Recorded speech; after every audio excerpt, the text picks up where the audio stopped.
श्री स्वामी समर्थ. जय जय स्वामी समर्थ. तुम्हा सर्वांचं पुन्हा एकदा अगदी मनापासून आपल्या या नवीन व्हिडिओमध्ये मी स्वागत करते. पुढच्या शुक्रवारी 8 दिवसांनी म्हणजे 8 मार्चला महाशिवरात्र आहे आणि हा महाशिवरात्रीचा दिवस देवतांचे दैवत महादेवाला प्रसन्न करून घेण्यासाठी अत्यंत शुभ असा मानला जातो. महादेवांचा कृपाशीर्वाद प्राप्त करून घेण्यासाठी आणि त्यांच्या पूजनासाठी हा दिवस अत्यंत शुभ आणि महत्त्वाचा मानला जातो. त्यामुळे शिवभक्त वर्षभर या दिवसाची वाट पाहत असतात. या महाशिवरात्रीलाच भगवान शिव आणि माता पार्वती यांचा विवाह हा संपन्न झाला होता आणि म्हणूनच आपण महाशिवरात्रीचा दिवस हा एखाद्या सणाप्रमाणे आनंदाने आणि उत्साहाने साजरा करत असतो आणि या दिवसाला आपण भगवान महादेवांची पूजा ही आराधनाही करत असतो. महाशिवरात्रीच्या दिवशी भगवान शंकरांची आराधना केल्याने जीवनातील सर्व संकटांपासून आपल्याला मुक्तताही मिळत असते. हिंदू धर्मामध्ये भगवान शिवाच्या उपासनेला विशेष महत्त्व हे आहे. यावर्षी शुक्रवारी 8 मार्चला महाशिवरात्री ही साजरी केली जाईल. पण महादेवाची पूजा करताना, महादेवाची आराधना करताना काही नियमांचे पालन हे आपल्याला करायचे असते. काही वस्तू ज्या आहेत त्या आपल्याला महादेवांना अर्पण या चुकूनही करायच्या नसतात. महादेवांची पूजा करताना आपल्याला काही गोष्टी या टाळायच्या असतात. चुकूनही काही गोष्टी या आपल्याला पूजेमध्ये करायच्या नसतात.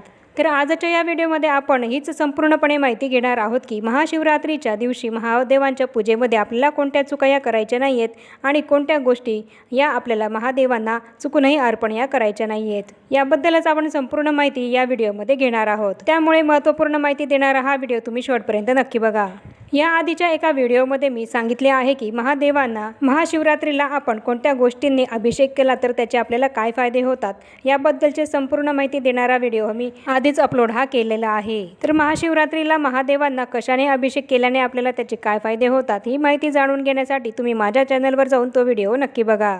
आणि आता आपण जाणून घेऊया की महाशिवरात्रीच्या दिवशी आपल्याला कोणत्या चुका या करायच्या नाही आहेत आणि महादेवांना कोणत्या वस्तू या आपल्याला चुकूनही अर्पण या करायच्या नाही आहेत. महाशिवरात्रीच्या दिवशी आपण खूप मनोभावे पूजा केली आणि आपल्या कळत नकळत या चुका जर आपल्याकडनं घडल्या तर आपल्याला आपण केलेल्या पूजेचे फळ हे मिळणार नाही आणि महादेव हे आपल्यावर नाराज होऊ शकतात.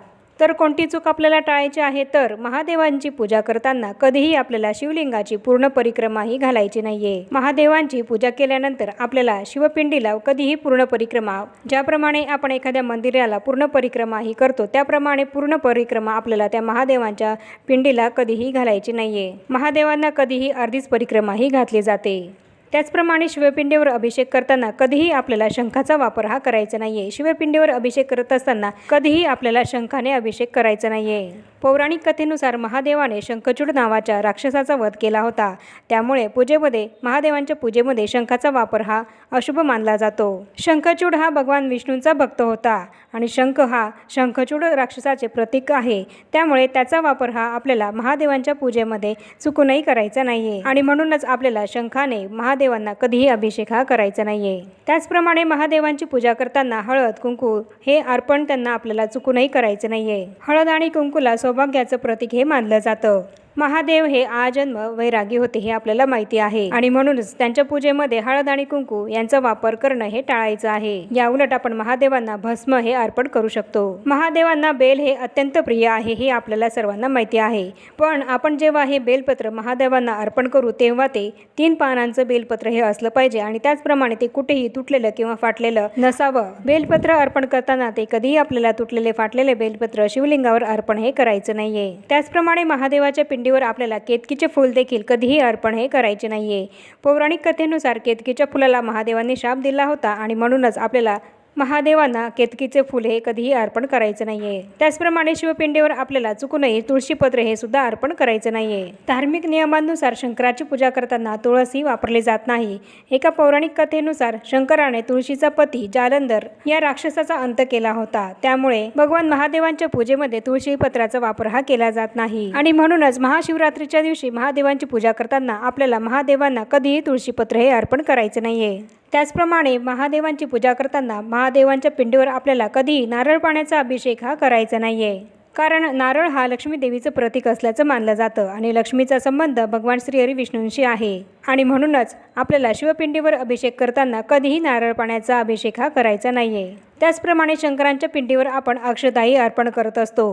पण ही अक्षता हा जो काही तांदूळ आपण शंकराच्या पिंडीवर अर्पण करत असतो तो कधीही खंडित किंवा तुटलेला असेल तर तो आपल्याला महादेवांच्या पिंडीवर चुकूनही अर्पण हा करायचा नाही आहे. असा तुटलेला खंडित झालेला तांदूळ अक्षदा या आपण शिवलिंगावर अर्पण केला तर ते अशुभ मानलं जातं.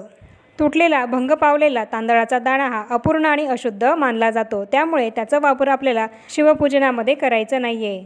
आणि या तांदळाचा वापर करताना आपल्याला पांढऱ्या कलरचाच तांदूळ हा शिवपूजनामध्ये वापरायचा आहे. कुठलाही कलर केलेला तांदूळ हा आपल्याला शिवपूजनामध्ये वापरायचा नाही आहे. त्याचप्रमाणे गरम केलेले किंवा तसेच एखाद्या पॅकेटमधले दूध हे सुद्धा आपल्याला शिवलिंगावर अर्पण हे करायचे नाही आहे. पॅकेटमधले दूध हे सुद्धा आधी गरम केलेलेच असते आणि शक्यतो थंड दूधच आपण परमेश्वराला म्हणजेच महादेवांना अर्पण हे करायचे असते. थंड दुधाचाच अभिषेक हा आपल्याला महादेवांना करायचा असतो आणि म्हणूनच कधी गरम केलेले किंवा एखादे पॅकेटमधले दूध हे आपल्याला महादेवांच्या अभिषेकाला वापरायचे नाही आहे. त्याचप्रमाणे चुकूनही महादेवांना चंपाचे फूल हे सुद्धा आपल्याला अर्पण हे करायचे नाही आहे. तसंच कमळाचे फूलसुद्धा महादेवांच्या पूजेमध्ये वापरणं निषिद्ध मानलं जातं. तर याप्रमाणे या ज्या काही वस्तू आहेत त्यांचा वापर आपल्याला शिवपूजेमध्ये कधीही करायचा नाही आहे. त्याचप्रमाणे महाशिवरात्रीच्या दिवशी आपल्याला मांसाहार हा सुद्धा करायचा नाही आहे. आणि तसंच काळ्या रंगाचे कपडे परिधान करून आपल्याला महादेवांची पूजा ही महाशिवरात्रीच्या दिवशी चुकूनही करायची नाही आहे. आणि तसंच महाशिवरात्रीच्या दिवशी आपल्याला ब्रह्ममुहूर्तावर सकाळी लवकर उठायचे आहे आणि दिवसभर आळसामध्ये झोपून हे राहायचे नाही आहे. या उलट आपल्याला दिवसभर महादेवांचे अखंडपणे नामस्मरण हे करायचे आहे. आणि त्याचप्रमाणे इतरांबद्दल द्वेषसुद्धा आपल्याला या दिवशी करायचा नाही आहे आणि कोणाबद्दल वाईट विचारसुद्धा आपल्याला करायचा नाही आहे. तर याप्रमाणे आपण आपल्या आजच्या या व्हिडिओमध्ये संपूर्ण माहिती बघितली आहे की महाशिवरात्रीच्या दिवशी आपल्याला कोणत्या चुका या टाळायच्या आहे आणि कोणत्या वस्तू या आपल्याला महादेवांच्या पूजेमध्ये महादेवांच्या पिंडीवर शिवलिंगावर चुकूनही अर्पण या करायच्या नाही आहेत. याबद्दलची संपूर्ण माहिती ही आपण आपल्या या आजच्या व्हिडिओमध्ये बघितली आहे. आणि आता या छोट्याशा माहितीसह आपण आपला आजचा हा व्हिडिओ इथेच थांबूया. चॅनलवर जर पहिल्यांदाच आला असाल तर चॅनलला जरूर सबस्क्राईब करा आणि या व्हिडिओला जास्तीत जास्त लाईक आणि शेअरसुद्धा जरूर करा. आणि भेटूया पुन्हा अशाच नवीन एका माहितीपूर्ण आणि महत्त्वपूर्ण व्हिडिओसोबत. तोपर्यंत सर्वांना श्री स्वामी समर्थ.